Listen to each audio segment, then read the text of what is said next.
Happy Friday. Welcome back to another Friday Coffee Q&A where I have questions from real founders. Let's jump right into it. The first question comes from a founder who asks, how do you find work-life balance? This is an exceptional question because there's a tendency once we step into entrepreneurship, especially once we step in full-time, to try to fill our day with all the things and feeling really guilty when we have downtime or periods of rest or periods of not just wanting to go. So I love this question, and I will tell you what I do, and that is I compartmentalize the things that I need to get done, right?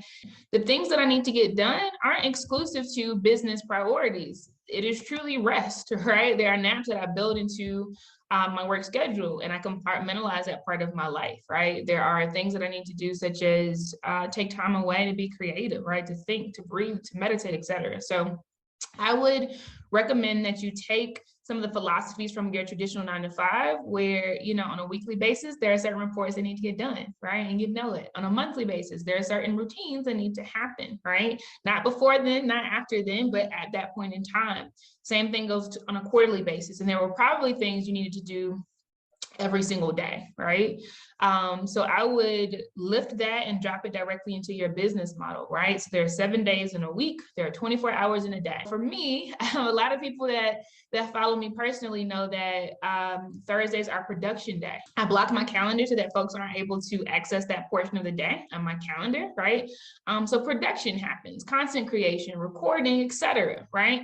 I do the same thing for naps, right? So Monday through Friday, I have a 2-hour period where I call it R&R, rest and recovery, and I am taking a nap during that time, right? So I get things done in the morning, I get things done in the afternoon after that nap, right? But I make sure that it's built in, and it is important to me. I don't compromise on that time. I don't let people, steal that time away from me. I don't sell that time away, right? So think about the things that you need to get done. Management reporting, right? Are there trends you need to look over, such as website clicks and follower increases or declines week over week? Or subscriptions, right? How many subscribers do you have on your email list? Did it increase? Did it go down? Did it vary as a result of some of your launch efforts or marketing efforts, etc., right? So Friday is a day that I do that. I block time on my calendar to review management reporting, right? So I would recommend you do similar tasks. But again, think about your business model. Think about your day-to-day. Think about the things that are important to you. Naps are important to me. 8 hours of sleep are important to me. Exercise is important to me, right? And so I literally do block times on my calendar for all of the things, right? And I make sure that whatever I need to do fits into that time. And if it doesn't fit, I can pick it up on the next go round, right? I don't force myself to have, 100.00000% accuracy. It is progress over perfection every day, all day.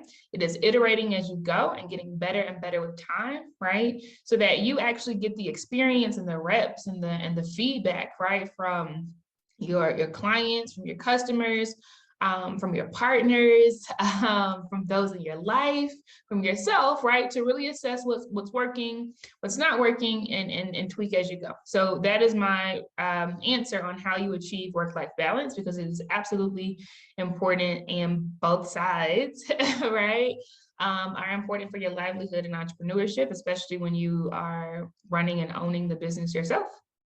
So give both sides equal importance, right? But if the split is 60% on the life side, that's fine. And we have a second question that comes from a different founder who asks, how do I get a planned event noticed or get sponsors when I have the plan ready to share? Beautiful question. And I love that you understand that planning is critical, right?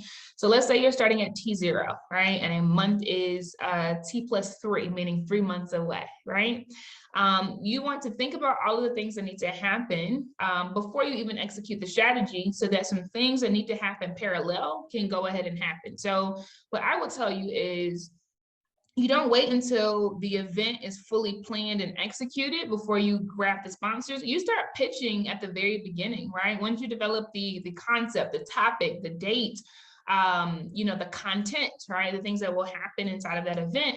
That's when you start reaching out to potential partners or sponsors, right? And pitching the idea and pitching the opportunities that exist for them to get benefit while they're providing you benefit, right? So the reps are important. So out of the gate, when you start this, let's say you're planning your first event, you won't have mastered, the science of pitching or, understanding all of the questions that they might ask. But the reps are important because as you get that experience for every subsequent event, not only do you have a better intuition around the things that your pitch deck needs to include in, or the things that you need to say, but you actually have a historical relationship with those you're pitching to, right? Think about people who come to you via email and say, hey, I'd love to have you try this new product. You ignore them for a while, right? And every now and then somebody, piques your attention enough where you have a conversation. But even in the first pitch, you don't want to move in, right? It may take you 6 months or 9 months to want to sign on to something, right?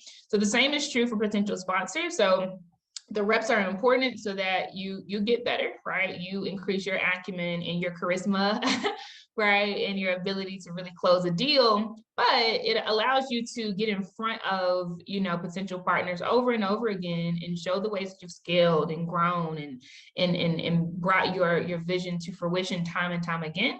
That always bodes well for stickiness in the long haul, right? And for closing deals in the long haul. So that is my advice. And then on the side of getting noticed, I've spoken to how you get noticed with potential sponsors, right? You pitch, right? But if you are wondering how you get noticed, via press, et cetera, I say take up space, right? There are plenty free press platforms out there. PR Log is one, PR.com is another, but there are a few out there. They have a few competitors.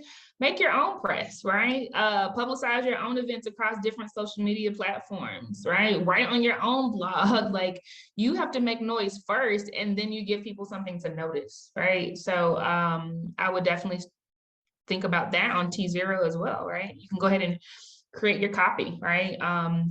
Copy meaning the words that you say to market your event, and then schedule it, right? And have it sequentially go at different times over that 3-month horizon, for instance, right? But yeah, Godspeed, have fun with this, definitely lean in, the more reps, the better. All right, y'all, it's been a good Friday kicking it with you. I'll talk to you all next time. Thank you so much for tuning in.